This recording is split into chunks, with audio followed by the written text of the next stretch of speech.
Bismillahirrahmanirrahim.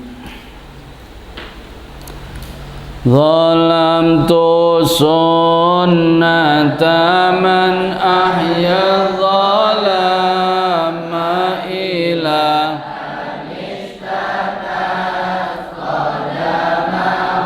durramin warami.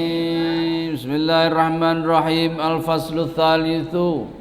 Sing nomor 3 iku fi madhin nabiyyi ing dalem muji Kanjeng Rasul Muhammad sallallahu alaihi wasallam.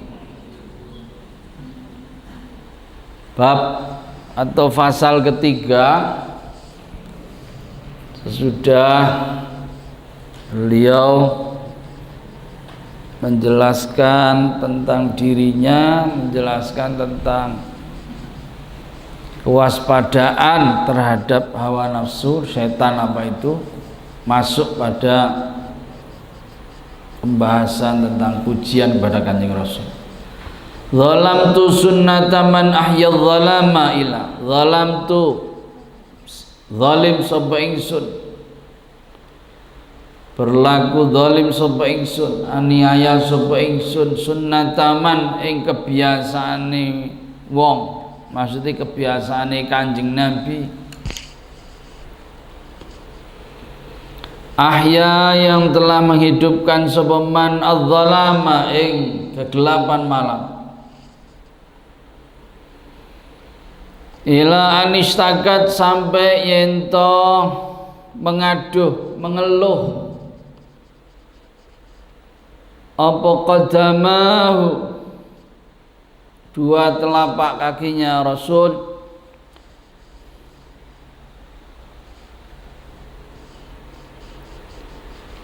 ad-durra ing lara sakitan min waramin saking bengkak.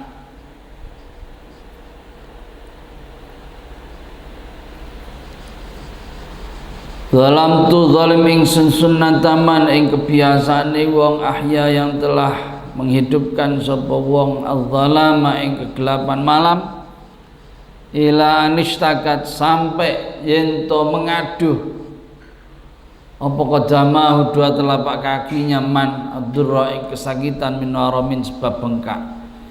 Aku telah berbuat zalim karena tidak mengikuti kebiasaan Kanjeng Nabi Muhammad sallallahu alaihi wasallam yang menghidupkan malam dengan ibadah, salat malam utamanya, hingga kedua kakinya bengkak mengaduh kesakitan. Ya, pasal ini tentang mulai masuk pada sosok Kanjeng Rasul Muhammad sallallahu alaihi wasallam. Sesudah sebelumnya bicara tentang diri beliau, bicara tentang kelemahan beliau, hari ini bicara tentang Kanjeng Nabi.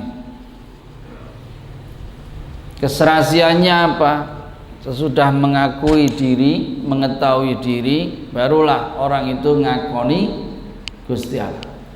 Seperti dikatakan man arafa nafsahu faqad arafa rabbah. Sapa sing menyadari dirinya, mestine dia sadar siapa yang menciptakannya, Gusti Allah. Wong ora ngerti Gusti Allah nek ora ngerti utusane Gusti Allah. Jadi melalui Kanjeng Nabi kita tahu Gusti Allah.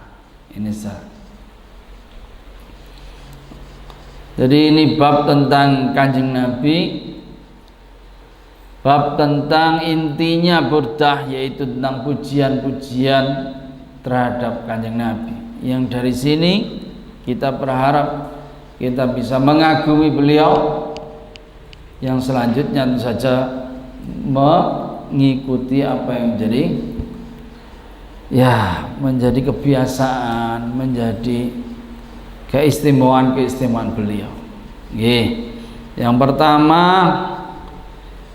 ya tentu saja karena kalau kita ini ngerti dengan hebatnya Kanjeng Nabi, kita bisa menyadari bagaimana hebatnya Gusti Allah.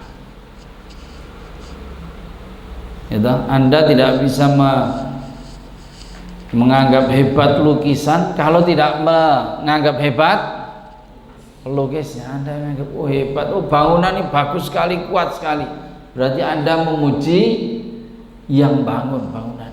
Anda menganggap hebat lukisan, Anda menganggap hebat apa ini? Kaligrafi. Ya Anda harus pikir, harus muji kepada orang yang bikin kaligrafinya. Ya. Anda muji Kanjeng Nabi, ya Anda harus muji siapa yang nyiptake Kanjeng Nabi, Gusti Allah Ta'ala. Dan ya jelas sekali dari bait ini, zalamtu sunnata man ahyadz zalama. Saya berlaku zalim karena saya ngaku cinta kepada Nabi, tapi saya belum bisa ngikuti apa yang menjadi kebiasaan. Sunnah itu tradisi, kebiasaan Nabi nopo? Kebiasaan Kanjeng Nabi menghidupkan malam.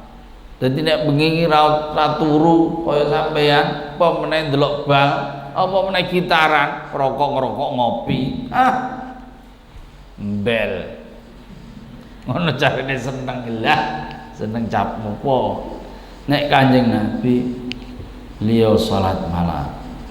Dalam sebuah hadis sebutkan juga sebaiknya kita ini membagi malam itu 3. 1 istirahat, 1 apa?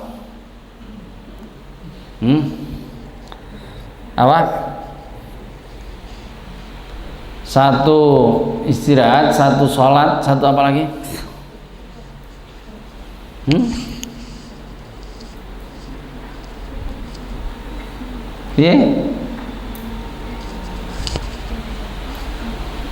Iya tak? Apa itu pertiga itu ya? Jadi kalau Kanjeng Nabi ini sepertiga malam, enggak sepertiga ini, bahkan diriwayatkan itu beliau menghabiskan malam. Punya enggak sampean bayangan kok sampai kaki itu bengkak? Berarti gimana itu? Serius nggak ngibadahi Kanjeng Nabi? Serius nggak? Ya Allah. Bagaimana sampean punya bayangan kok Kanjeng Nabi kakinya sampai pecah-pecah? Ini riwayat hadis sahih ya. Sampai kemudian Gusti Allah sendiri yang kemudian menegur Kanjeng Nabi. Di dalam surah Thaha beliau Allah berfirman, a'udzubillahi minasyaitonirrajim, bismillahirrahmanirrahim, Thaha ma anzalna 'alaikal qur'ana litashqa. Kami turunkan Quran tidak untuk nyiksa, gawe ente susah. Quran tidak ente buat, jangan ente buat susah. Quran justru untuk membuat mudah, menjadikan petunjuk bagi kita semua, tidak membuat susah. Masya Allah. Jadi beliau banyak sekali menghidupkan malam, tentu saja dengan banyak sholat. Bukti nih kakinya bengkak. Kok bisa mak sholat apa? Sholat sing ngadeg suwi. Sholat apa? Sholat sing maca Quran. Ini saya dapat nasihat dari guru saya, kalau ente pengen lancar Quran nih, ya ente sholat sambil ente deres, itu cepet lancar. Ngendikane guru saya Syekh Hamid ya. Kalau pengen lancar ya sholat apa itu, deresanmu itu dipakai untuk sholat ya. Ini kira-kira Kanjeng Nabi juga begitu. Kok bisa beliau ini lama? Kalau cuma Fatihah kulhu tok ya gampang, enggak.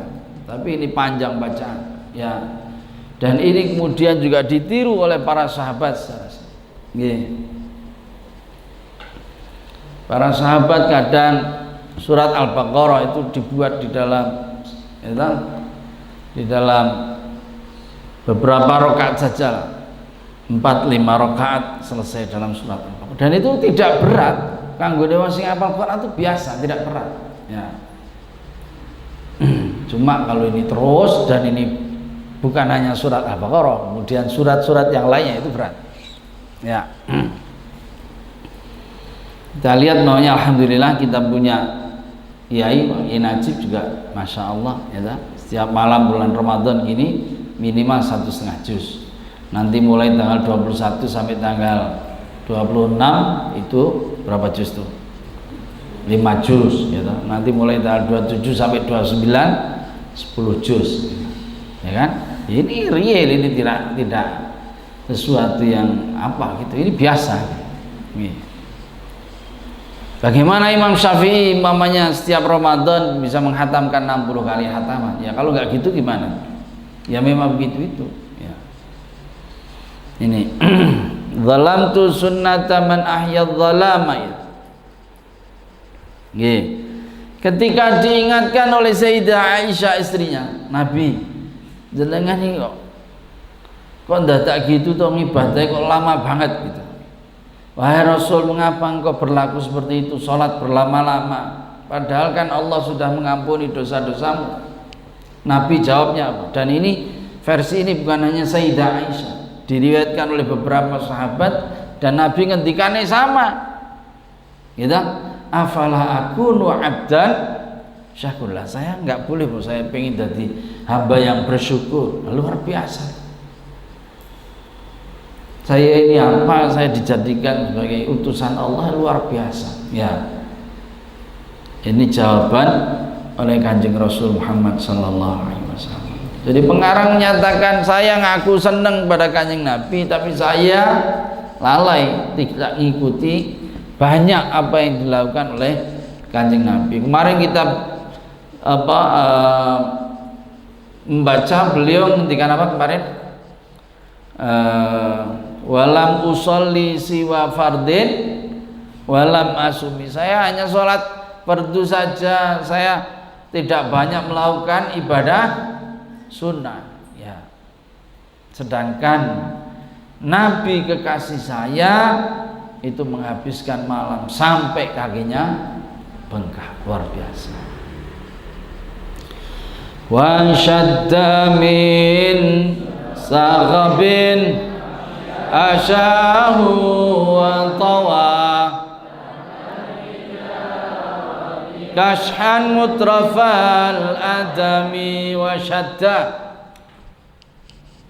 syaddalan mengikat naleni sapa Kanjeng Nabi min saghabin sebab lapar, menahan lapar, asya'ahu ing perutnya Nabi. Nabi mengikat perutnya, watawa dan melipat sapa Nabi tahtal hijarati, di bawah apa ini? Batu. Ya, diikat, diberi batu. Kashan ing ya bagian pinggang ya, pinggang Nabi mutrafal adami yang halus kulitnya. Mutrafal adami yang halus kulitnya. Wa syaddalan naleni sapa Kanjeng Nabi min saghabin sebab lapar. Asyahu ing perutnya Nabi. Wa tawanan melipat sapa Kanjeng Nabi, dilipat tahtal hijarati, di bawah batu. Kashan ing pinggangnya Nabi, artinya perutnya Nabi, mutrafal adami kang kulitnya halus, yang halus kulitnya. Nabi juga mengikat perutnya demi menahan lapar dan melipat kulitnya yang halus dengan batu.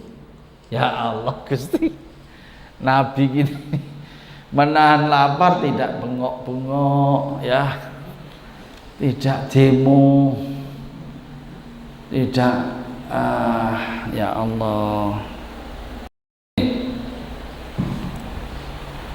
Betapa beliau kuat sekali menahan diri menahan emosi. Mari ini betul-betul kita jadikan pelajaran utamanya di masa-masa seperti ini. Ada ini sedih, ngamuk, ini sedih. Ya Allah. Kadang ada diwawancari, lah ngopo Bu? Mbak, kok tadi begenggek, ngopo sampean kok begenggek? Ini saya ini demi untuk nyekolahkan anak-anak saya. Nyekolahke anake kok nganggo dadi begenggek. Tahu begenggek enggak? Kok kowe apa iki? Begenggek apa? Melacur. Kok Anda itu melacur gimana? Lah iya saya melacur demi anak-anak saya ini loh supaya bisa sekolah. Loh sekolah atau kayak SPP sekolah hasil melacur apa ya ora tambah kocluk bocah iki. Iki piye ya Allah. Ya ta, entuk barokah saka ndi yo ndene begenggek ora arep apa arep diarep-arep anake ape kok tambah elek, tambah dablek. Tambah wani karo gurune, tambah rusak sekolahane iki. Nauzubillahi min. Coba ini bait luar biasa sekali. Pelajaran dari Kanjeng Rasul Muhammad sallallahu alaihi wasallam itu menahan diri, tidak meskipun dalam keadaan lapar yang sedemikian rupa.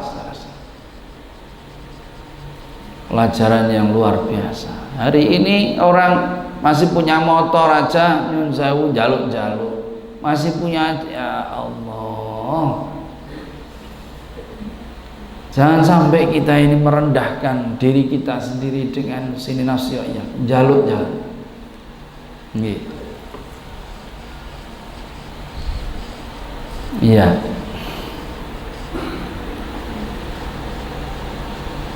Jadi Anda, kita semua boleh jadi miskin itu nggak apa-apa. Miskin itu bukan sesuatu yang tercela. Ya. Yang tercela adalah apabila kita tidak punya integritas, nggak kuat menjadi orang miskin, itu tercela. Tapi kalau miskinnya kita ini miskin berintegritas, maknanya miskin yang terhormat, dipuji orang, bener nggak? Ini buktinya Kanjeng Rasul orang jaluk-jaluk, wah jadi pujian, masya Allah, jadi legenda, bener nggak? Legenda, masa pemimpin seperti itu, ya tak? Para sahabat tahu enggak? Kanjeng Nabi itu kan ketika itu menggali parit dalam rangka perang Khandaq, ya tak? Jadi sahabat membuat parit di sekeliling Medina untuk menahan tentara Romawi datang nyerang Medina. Membuat parit, dan keadaan sahabat tuh keadaannya kelaparan paceklik. Para sahabat, inilah perjuangan sahabat. Kalau mau tahu, mereka mendapatkan gelar radhiyallahu anhum wa radu anhu. Ini karena mereka ini kedudukannya tidak etek-etek cengengesan kaya kowe ngaji wae angel njaluk dadi radhiyallahu anhu piye. Ya, bukan radhiyallahu anhu zaman itu, Allahumma firlahu.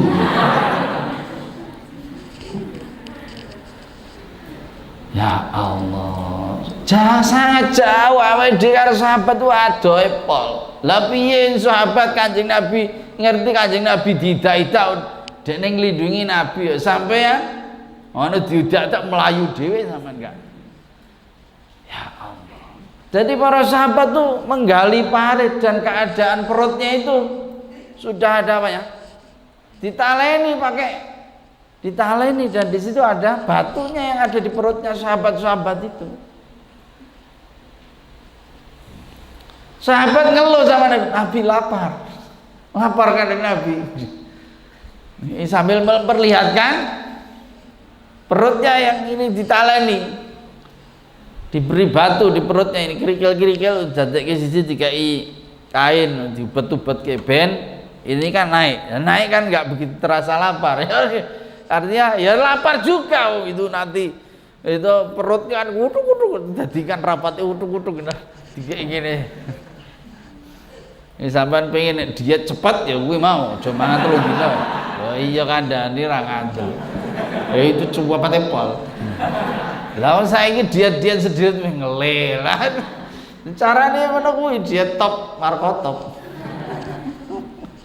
Sahabat begitu memperlihatkan ini kepada Kanjeng Nabi, dan apa kata Nabi?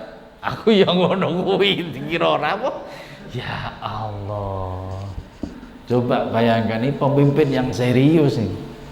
Yang betul-betul gitu. Luar biasa.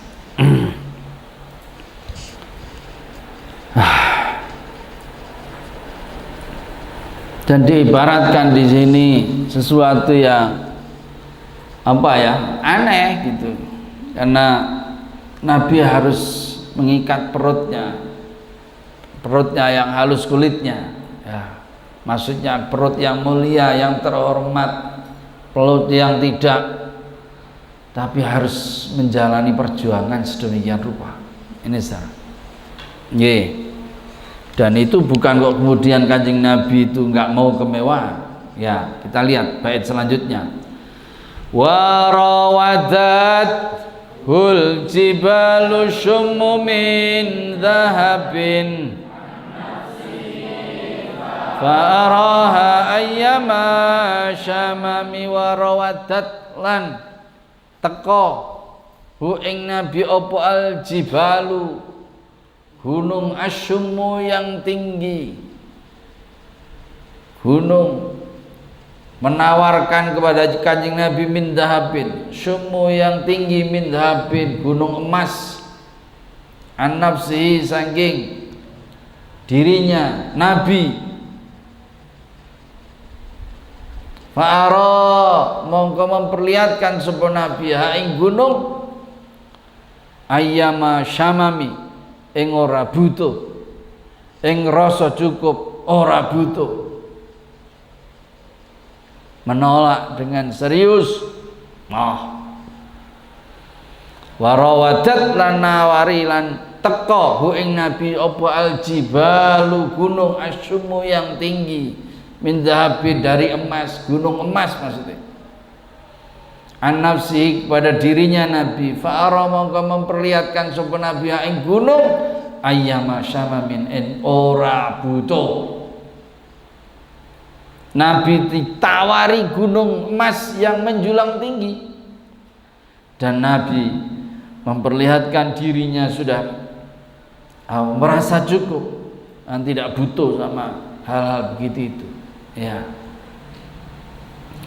ini kisahnya dari malaikat Jibril, ya, yang beliau ini datang kepada Nabi menyatakan salam. Malaikat Jibril salam, ya, Gusti Allah salam kepadamu dan nawani kepadamu Muhammad, kamu mau enggak dikasih gunung emas, ya, supaya uripmu ki kecukupan, kepenak, mau enggak kamu ditawani gunung emas, maksudnya kekayaan, kemewahan, ya. Nabi enggak jaluk, enggak minta, Nabi itu enggak minta, tapi Nabi menolak dan menyatakan tidak membutuhkannya.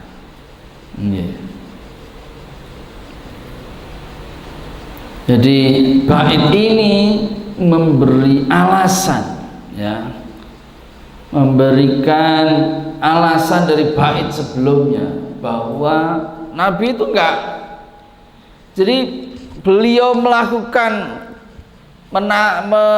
mengikat perutnya dengan batu bukan kok beliau itu enggak bisa kaya. Kalau beliau minta, Gusti nyuwun sedan mamane, wah teko temenan lho, ora ono Gusti Kanjeng Rasul ditolak-tolak, ndak ada. Kalau beliau ngendikan pasti diparingi, ya tak? Jadi bukan karena beliau atau beliau menyiksa diri, bukan. Supaya ini aku ketok guru lah aku ya, bukan Yesus.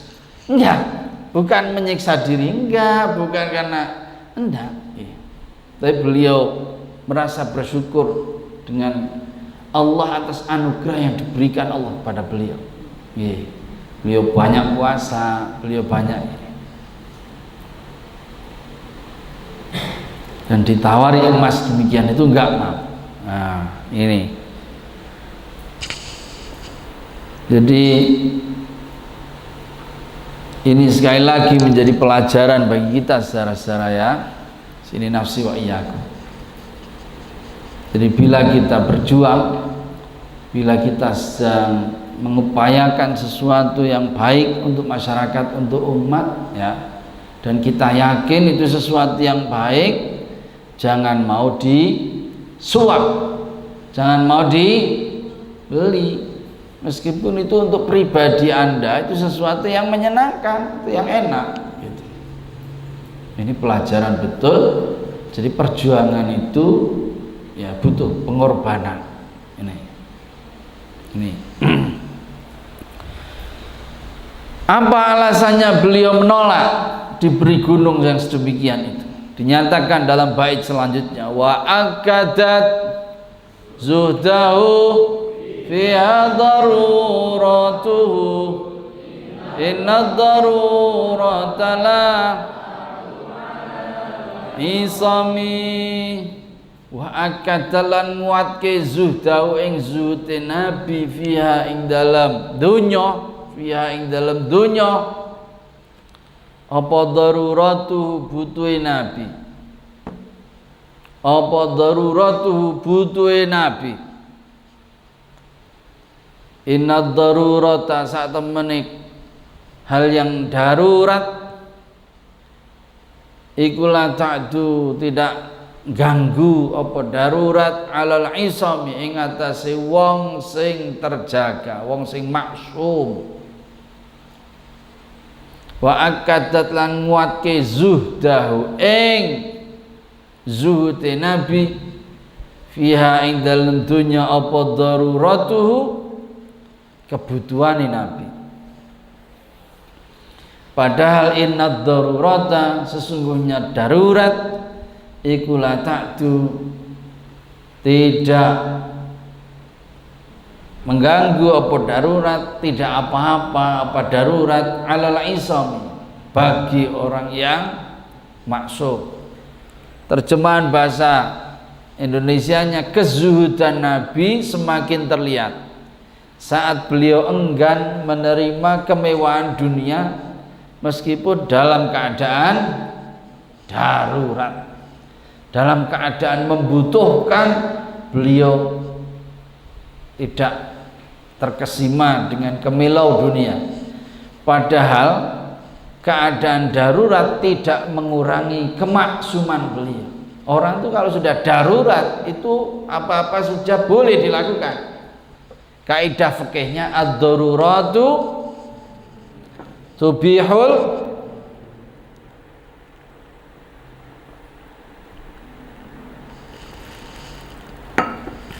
keadaan darurat membolehkan segala yang dilarang. Keadaan darurat, meskipun ad-darurat tuqaddaru biqadariha, harus diukur sesuai dengan kadar kedaruratannya. Tapi yang jelas yang namanya darurat boleh melanggar mahdurat, hal yang dilarang. Ya. Tetapi secara wa akadat zuhdahu fi daruratuhu, meskipun Nabi butuh, ya, butuhnya sangat, dan butuhnya Nabi itu bukan kok untuk pribadi, tetapi untuk perjuangan umat. Ya, butuhnya itu sangat. Ketika Nabi ditawari, Nabi tidak bergeming, artinya Nabi menolak kemewahan dunia. Ini menunjukkan, membuktikan kezuhudan Kanjeng Nabi Muhammad sallallahu alaihi wasallam. Jadi kita bicara zuhud. Zuhud itu apa? Zuhud itu definisi yang saya paling senang, ya. Itu definisinya Allah yarham si Mbah Zainal Abidin rahimahullah. Zuhud itu tidak til kemantil ning dunya. Ora til kemantil ning dunya iki jenenge zuhud. Lho, angel bahasa Arab ora ono, bahasa Indonesia ya ora ono. Piye ibu? Maknanya zuhud itu keadaan Anda tidak bergantung dengan dunia. Lebih jelasnya saya tambahkan definisi dari Allah yarham Simbah Ali Maksud. Sing jenenge zuhud itu apa? Zuhud itu Anda melihat dunia tidak lebih dari Anda seperti melihat pasir. Gitu. Ente delok dunia koyo delok pasir. Gimana Anda lihat pasir gimana? Biasa gitu aja. Top marga. Iki jenenge zuhud. Anda melihat dunia kaya delok pasir. Waduh. Ono ndipit motor apik. Biasa. Waduh, top. Atau Anda punya Anda beli kulkas.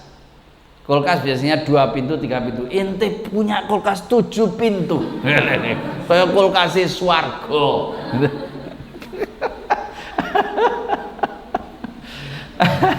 Jadi kalau kulkas biasanya pendingin itu ada freezer ya, apa namanya? Freezer ya. Ini kulkas ada freezernya, ada penghangatnya. Kulkas penghangat. Saking topnya itu. Tapi Anda punya begitu tuh biasa, bukan kok mesti dipamerke, bukan kemudian di kandak-kandakin, tidak biasa. Seperti Anda punya tanah itu biasa. Itu namanya zuhud. Punya, bukan Anda nggak punya. Nek Anda nggak punya jenenge kere. Zuhud Anda punya. Paham enggak? Bedanya tahu?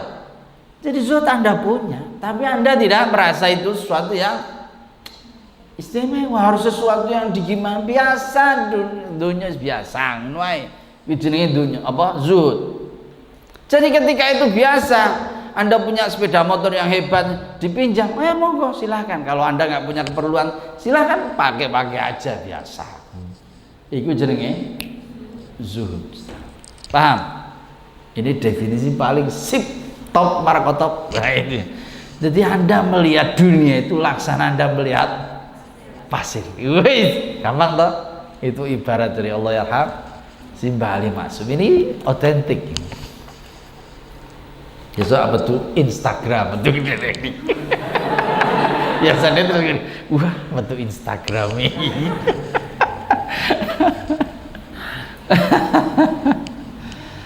Ya Allah, ini namanya zuhud sekarang. Jadi seperti itulah zuhudnya Kanjeng Nabi. Jadi bukannya beliau itu nggak bisa mendapatkan dunia asisi, enggak. Beliau itu bisa, tetapi beliau itu tidak butuh. Padahal kalaupun butuh itu bukan sesuatu yang mencela kredibilitas Nabi. Lah memang butuh, ya. Dan butuhnya itu bukan untuk beliau pribadi, ndak. Itulah. Jadi coba bayangkan ketika Anda membutuhkan sesuatu dan Anda ditawari hal itu, Anda malah bilang enggak cukup, enggak apa-apa, enggak butuh. Wah itu berarti itu top tenan berarti ya. Mamane aja ditanoke bangsa sing angel. Mamane sampean itu wis dadi kiai kampung. Nah ta, zaman kampung wae, kiai sing tenanan ya ning kota iki koyo krapyak kiai tenan. Zaman kampung wae. Kapok. Pengen dadi kiai kota ya kudu iso dadi mantune krapyak.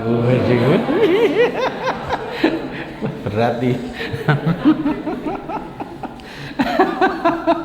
ojo metu Instagram.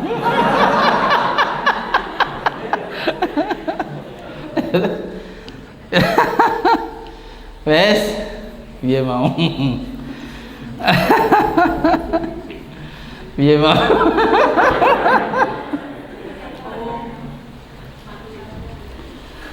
Jadi ente lagi bangun, duit muntek gitu. Duit muntek terus diparani karo calon bupati, atau calon wali kota, atau calon gubernur malah nih ya. Atau calon presiden. Ya, tak bantu. Terus sampean bilang, enggak usah. Enggak butuh saya. Waduh, itu namanya Anda itu zuhud, orang GR loh, orang kok jaim loh ya. Ya nanti saya bantu tapi saya nggak butuh bantuan Anda. Itu namanya top Marco top gitu. Yang banyak itu justru memanfaatkan. Nah ini mumpung musim pilkada lah, yang gue proposal supaya banyak. Itu. Tapi kok Anda begitu, itu berarti hebat. Sama dengan Nabi, keadaannya sedang susah, ditawari begitu, beliau tidak tidak mekek, bahasa Jawanya itu mekek, tidak tergoda ya. Inna darurata la ta'du 'alal islami. Padahal kalaupun itu diiyani, itu ya tidak mengurangi derajat Nabi. Wong ini darurat kok. Darurat itu apa sih? Darurat itu kebutuhan yang mendesak, yang kalau tidak dituruti akibatnya itu mati. Itu namanya darurat. Inna darurata la ta'du 'alal. Itu tidak karena darurat, enggak apa-apa. Tetapi itu pun juga tidak diiyani oleh Kanjeng Nabi Muhammad sallallahu alaihi wasallam. Saudara-saudara, suatu ketika sahabat Umar melihat Kanjeng Nabi ini sedang tidur di ranjang dengan perlak maksudnya, dengan perlak diselim spray, pakai spray yang tipis ya. Sahabat Umar nangis, ya Allah, jenengan kok keadaannya begitu itu. Jenengan itu kan bisa menaklukkan kaisar, jenengan bisa menaklukkan Kisra, kaisar takluk di tangan jenengan. Tapi jenengan kok, ya Allah, sare saja di itu ranjang yang dengan kain tipis dan pakai ininya bantal tanah yang di apa? Yang digelembungke iki lho apa jenenge? Dipadatkan. Kok jenengan sare begitu? Sahabat Umar nangis. Ditanya, "Mayubkika ya Umar?" Kenapa nangis? "Wa kaifala abki?" Kenapa? Kan saya enggak nangis gimana? Saya melihat inna Kisra kaisarnya tana'aman fi ma yatana'aman fihi fid dunya. Kaisar betapa menikmati dunia dengan kemewahannya sedemikian itu, sedangkan jenengan Kanjeng Nabi tidurnya aja begitu. Masya Allah, anta ala hadil hal. Masya Allah, nangis sahabat Umar. Loh, sampai niso kok nangis, Pak? Ya Allah Pak, bangunannya kok nggak habis-habis, nggak selesai-selesai. Nangis saya Pak. Jenengan nggak begitu ya? Jenengan nggak pondok rampung gimana Pak? Nangis saya. Nggak ono ngono. Ya Allah, ya sahabat Umar tuh nangis. Faqala alaihissalam, ya Umar, amatar sampean ora seneng mbok aku ngene iki ra seneng. Sampean ora ridho ayyakuna lahu fid dunya walana. Sampean enggak ridho, sampean enggak seneng mereka mendapatkan kenikmatan seperti itu di dunia, sedangkan kita akan menikmati kenikmatan itu di akhirat. Sampean ora seneng, Mbok. Qala bala, oh tentu saya senang gitu Rasul, saya tentu senang, tetapi saya enggak tega melihat panjenengan seperti itu. Ya, kemudian fanazala Jibril datang. Sunnatullah qad jarat ala anna ladzat dunya tanqusu ala. Jadi kebiasaan dunya. Iki berarti iki ngendikane malaikat Jibril. Tenan malaikat Jibril penak men iki. Jadi malaikat Jibril ngendikan sing jenenge donya ya kebiasaane Gusti Allah nek sing jenenge kelezatane akhirat Enake akhirat kuwi dienggo wong sing ning donyane mendapatkan kenikmatan yang sedikit. Wong sing entuk kenikmatan, kelezatan akeh ning akhirat, wong sing ning donya entuk kenikmatan sing sedikit. Sebaliknya, wong sing saiki ning donya entuk kenikmatan, kelezatan sing akeh, kesenengan sing akeh, sesuk ning akhirat entuke sedikit.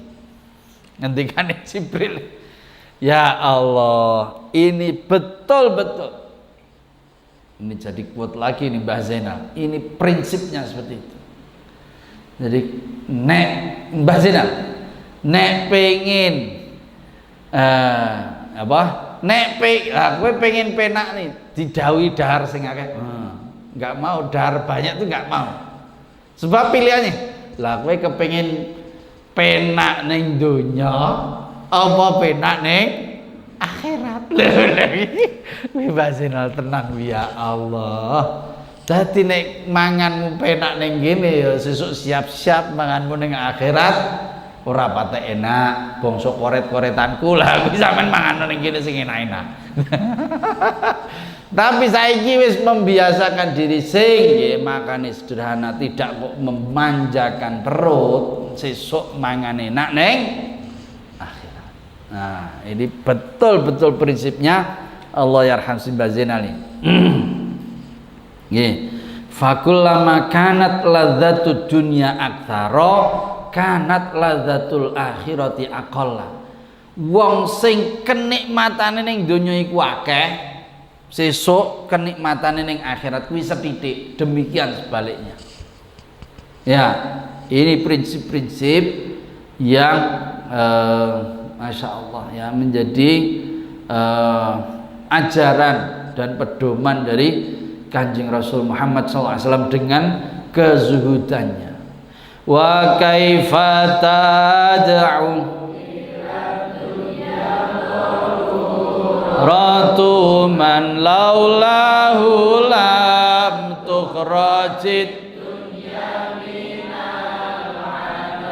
Bait ini menjadi alasan dari bait sebelumnya lagi. Wa kaifalan, bagaimana tad'u, mengajak, mendorong, ila dunia, kepada dunia. Bagaimana dunia mengajak, apa daruratu man, kebutuhane wong, darurate wong.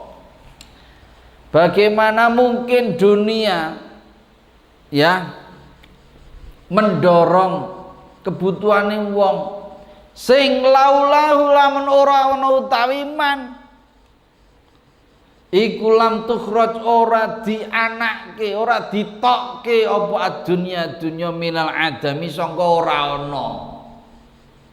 Masyaallah.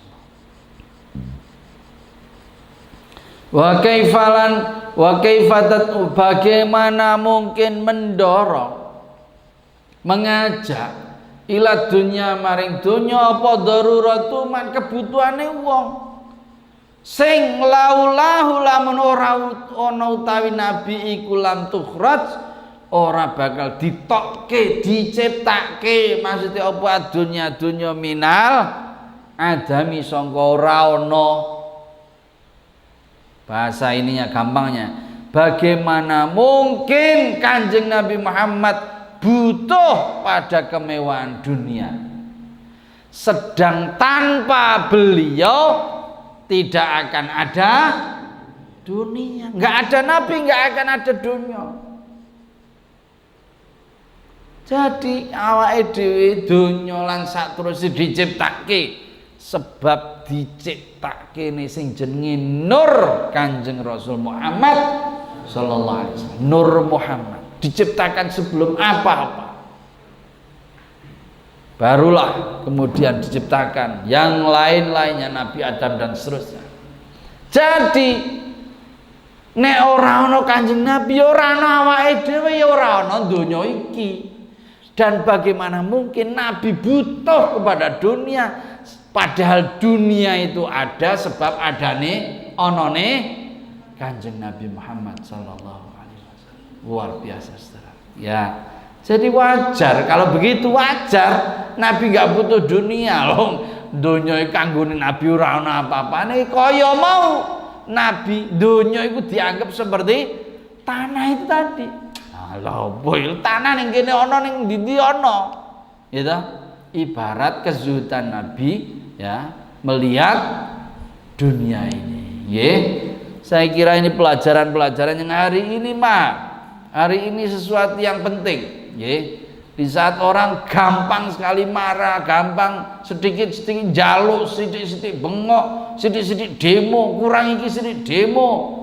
Ya, ini mari kita melihat pelajaran dari panutan kita Kanjeng Rasul Muhammad SAW. Ya, menjalani kehidupan dengan dengan miskin, dengan ini enggak apa-apa. Miskin itu bukan sesuatu yang jelek, enggak.